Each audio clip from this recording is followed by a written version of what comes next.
Bonsoir et bienvenue. Merci d'être avec nous en direct ce soir pour cette webconférence dédiée à l'assurance vie. Et on va parler ce soir des alternatives aux fonds en euros. Et oui, parce que en ce début de mois de février, c'est généralement le moment de l'année où tombe le rendement des fonds en euros pour 2021. Et c'est l'occasion de constater, inexorablement qu'il continue à baisser année après année, à tel point qu'il ne permet plus, dans certains cas, de lutter contre une inflation qui atteint 1,6% en France en 2021.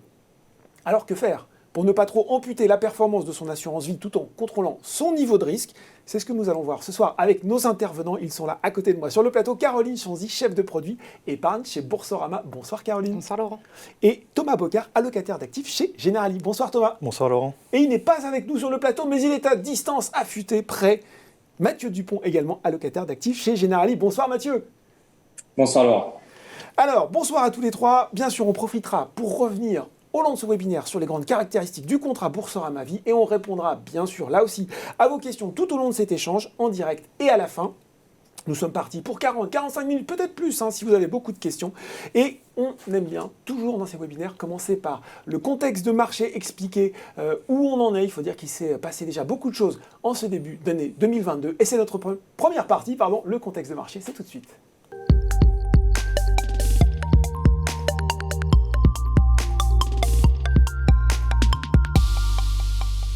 Et je le disais, je vais me tourner vers vous, Thomas, il s'est passé pas mal de choses sur ce début d'année, mais la question fondamentale, c'est celle qui va déterminer un peu tout le reste, c'est comment se porte la croissance et comment elle va continuer à se porter en 2022. Exactement, c'est la grande question aujourd'hui. Donc un des premiers indicateurs pour parler de la croissance, c'est de regarder les PMI, qui sont l'indice des directeurs d'achat, c'est ça? Exactement. Ouais. Donc il y a un indicateur qui donne les tendances économiques sur les marchés de l'industrie et des services. C'est un peu prospectif, c'est ça? C'est un indicateur un peu prospectif. Exactement. Ouais. Donc qui permet de voir comment va évoluer la situation dans les mois à venir. Lorsque cet indicateur est au-dessus de 50, l'économie est estimée en expansion. Lorsque cet indicateur est à 50, l'économie est stable. Et lorsque cet indicateur est inférieur à 50, l'économie est considérée comme en récession. D'accord. Aujourd'hui, ce qui est intéressant de noter, c'est que cet indicateur reste fortement au-dessus de 50, à un niveau tout à fait convenable, même si le rythme de croissance a ralenti par rapport au pic post-Covid qu'on a pu voir. Il y avait le rattrapage de 2021. Exactement, qui a poussé les économies à plein régime. Aujourd'hui, cette tendance s'est ralentie. Toutefois, l'économie reste en expansion et ce ralentissement devrait être progressif, comme on peut le voir avec un autre indicateur qui est la surprise économique. Donc il y a un indicateur, lorsqu'il est en territoire positif, indique que les publications économiques sortent meilleures qu'attendues par le consensus et les économistes. Donc ce sont de bonnes surprises, c'est ça? Exactement. Et on peut voir qu'en zone euro, cet indicateur est aujourd'hui en zone positive. Et donc, cette croissance devrait continuer et perdurer dans les mois à venir. Donc, on a différents facteurs qui expliquent que la croissance a décéléré post-Covid. Donc, le premier, c'est le retrait du soutien des politiques budgétaires. Oui. On a également des risques sociaux et géopolitiques qui sont apparus, comme l'Ukraine, qui fait l'actualité ces derniers temps. Et on a aussi des incertitudes autour des politiques monétaires, notamment en Europe et aux États-Unis, et un retour de l'inflation. Par contre, dans les mois à venir, on a toujours des leviers de croissance qui perdurent, qui sont au nombre de 4. Le nombre de cas Covid qui a diminué ces derniers temps, notamment lié à la vaccination et à l'apprentissage qu'on a pu avoir autour de la maladie, qui permet de réduire l'impact sur l'économie. Et également grâce au goulot d'étranglement sur les chaînes d'approvisionnement qui commencent à disparaître. Et enfin, les leviers de croissance sur la consommation, avec les ménages qui ont toujours une épargne excédentaire dans lesquels ils vont pouvoir puiser pour aider la consommation. Et enfin, les investissements où les entreprises sont en capacité aujourd'hui de poursuivre les investissements. Donc si je devais résumer la croissance à aujourd'hui, je dirais que les perspectives restent bonnes, même si on a deux risques principaux, le Covid évidemment et le retour de l'inflation. Et oui, le retour de l'inflation, parce que ça nous anime, et puis pas que sur les plateaux de Boursorama, ce retour de l'inflation. Alors on ne parle même pas de ce qui se passe aux États-Unis, on a une inflation qui était à 7%, mais il suffit à n'importe qui de se rendre à la pompe ou ailleurs, d'avoir son bois de chauffage pour voir que les prix augmentent partout. Ça, c'est vraiment une préoccupation de cette année 2022, Thomas. Oui, tout à fait. Il faut analyser l'inflation de façon différente selon les régions. Sur le graphique que l'on présente, on a l'inflation sous-jacente. On peut peut-être le voir en gros, pour bien, parce que les courbes sont assez compliquées. Voilà, merci beaucoup. On a l'inflation sous-jacente, c'est-à-dire une inflation où on a extrait les produits les plus volatiles, voilà, exactement. L'énergie, la nourriture, le tabac, par exemple. On voit que cette inflation est différente selon les régions, avec les US qui caracolent en tête et qui devrait avoir une inflation qui devrait perdurer plus longtemps, étant donné qu'elle se reflète principalement dans les hausses des prix, des salaires et des loyers. Ce qu'on appelle les effets de second tour, c'est ce qu'on craint aux États-Unis, que les salaires se mettent à augmenter. Exactement. Ouais. On a une deuxième région, qui est la région anglophone, qui est illustrée par le Royaume-Uni et le Canada, qui suit la tendance aux US. Et ensuite, on a la zone euro, où ici la situation est un peu différente, étant donné que les perspectives d'inflation, les principales composantes de l'inflation sont expliquées par l'énergie. Donc on a eu les prix de l'énergie qui se sont envolés à la suite de la réouverture du Covid. Lié à un déséquilibre entre l'offre et la demande. Toutefois, cette hausse du prix de l'énergie ne devrait pas perdurer. Et donc, si les prix se stabilisent au prix à aujourd'hui, mécaniquement, l'inflation en zone euro devrait diminuer. C'est votre deuxième graphique, on voit cette espèce de courbe qui augmente très fortement sur l'inflation et qui, avant de refluer, c'est un peu le scénario qu'on souhaite sur cette année finalement. Exactement. Ouais. Aujourd'hui, on estime que l'inflation devrait poursuivre sur l'année 2022, pour les raisons que je viens d'évoquer avec le prix de l'énergie. Toutefois, elle devrait mécaniquement reconverger vers la cible de la BCE, donc aux alentours de 2%, qui est son mandat. Et d'ailleurs, si on analyse l'inflation sur les dernières années, pour la zone euro, on peut voir qu'on est en moyenne autour de 1%, et donc très loin de l'objectif de la BCE. De 2%. Exactement.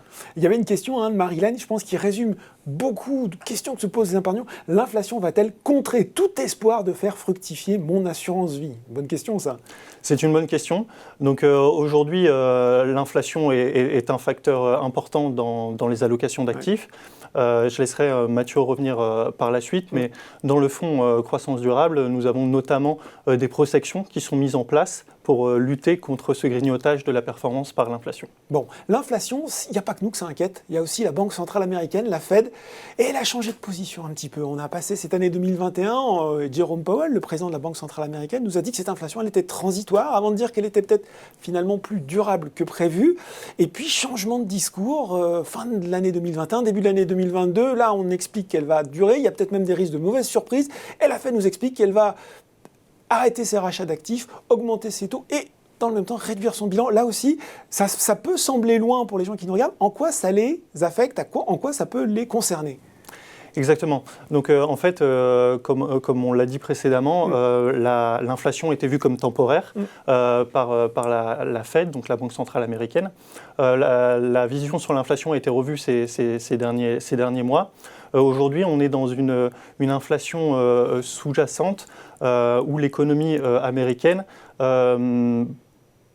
produit plus que sa capacité à long terme et a un taux d'emploi quasiment à l'équilibre. Cette situation crée des tensions inflationnistes qui seraient néfastes pour l'économie, surtout si on rentrerait dans une boucle prix-salaire où les prix et les salaires s'alimenteraient l'un l'autre et donc grignoteraient justement le pouvoir d'achat des ménages américains. La Fed ayant pris acte de ces nouveaux chiffres et de ces nouvelles données, a revu son discours ces derniers mois et dernières semaines et estime maintenant que l'inflation est moins temporaire qu'estimée. Et donc à fin 2020, la Fed estimait qu'il n'y aurait pas de hausse des taux sur l'année 2022. Oui. Aujourd'hui, le discours est totalement différent puisque la Fed estime qu'elle montera ses taux jusqu'à 3 fois cette année et les marchés vont même jusqu'à 4 ou 5 fois sur l'année 2022. Et en quoi ça, Thomas, peut-être pour les gens qui sont là, je dis c'est super tout ça, enfin, ou c'est pas super, mais en quoi ça me concerne? Comment ça concerne directement, potentiellement, l'investisseur français qui nous regarde ce soir? Exactement. Donc en fait, il faut savoir que les différentes banques centrales se suivent. Oui. En Europe, le risque d'augmentation des taux est plus faible. Toutefois, les taux directeurs impactent les taux sur les marchés. Lorsque les taux d'intérêt augmentent sur les marchés, on a une diminution de la valorisation des obligations en portefeuille. Oui. Et donc un impact sur les performances pour les contrats retraite. Et c'est pour ça qu'on met en place des protections contre cette hausse de l'inflation. Et puis des risques de secousses sur les marchés, peut-être tout simplement aussi. Exactement, mais ces secousses, ce retour de la volatilité n'est pas que négatif. Cette hausse des taux permet d'accompagner le rendement du portefeuille en investissant sur des obligations qui rapportent davantage. Et aussi, cette volatilité permet de saisir des opportunités sur des actifs risqués, par exemple comme les actions, et de booster la performance des fonds lorsque l'on entre à des points favorables et que l'on sort à d'autres moments. C'était justement une question de Victor et de Jean-François. Diversifier, oui, mais quel intérêt quand les marchés sont au plus haut? Les marchés actions ne sont-ils pas trop hauts pour investir en actions en 2022? Je pense que la question qui est posée, sous-jacente là aussi, c'est où en sont les marchés côté valorisation? On a l'impression d'être au plus haut. Est-ce que c'est le cas? Est-ce que c'est un sentiment en trompe-l'œil peut-être? Exactement. Donc, les politiques monétaires de ces dernières années ont fortement impacté les valorisations, notamment des obligations, de l'ensemble des dettes. Donc, sur le graphique de gauche, ce qu'on peut voir, c'est que les valorisations sont les primes de risque crédit. Alors, c'est le graphique suivant. Voilà, super, merci. Les primes de risque crédit sont aujourd'hui très faiblement rémunérées, justement par les actions des banques centrales. Toutefois, ce n'est pas le cas pour l'ensemble des régions. Par exemple, et c'est là où je viens sur la diversification, sur les pays émergents, la prime de risque est mieux rémunérée que sur les autres classes d'actifs qu'on a pu voir par rapport à sa moyenne. Et c'est aussi pour ça que dans les différents fonds, nous encourageons et nous investissons sur la dette émergente. Et demain, le retrait des politiques monétaires et les risques géopolitiques qu'on peut connaître pourraient créer cette volatilité et donc offrir des opportunités sur différentes classes d'actifs d'investissement. Donc aussi bien sur les obligations d'entreprise que étatiques et dans les différentes régions. D'ailleurs, sur la partie action, qui est une autre classe d'actifs du portefeuille, nous voyons une dichotomie entre la croissance et les politiques monétaires entre la zone américaine et la zone européenne, où le support de la BCE et la croissance devraient continuer peut-être un peu plus longtemps, exactement, en zone euro, et donc un supporter les actifs risqués. Et on a aussi une valorisation sur les actions qui est moins élevée qu'aux États-Unis par rapport à la publication des résultats des entreprises. Et donc c'est pour ça que la diversification entre classes d'actifs, mais également entre régions, a tout à fait sa place et permet d'aller chercher des rendements différents et de maximiser la performance des fonds. Il faut être sélectif dans son choix de marché d'actions et d'actifs. Quand je vous écoute, Thomas. Et bien voilà, merci pour ce point de marché très éclairant. On va maintenant rentrer dans le vif du sujet et parler des fonds en euros et de leurs alternatives. C'est tout de suite.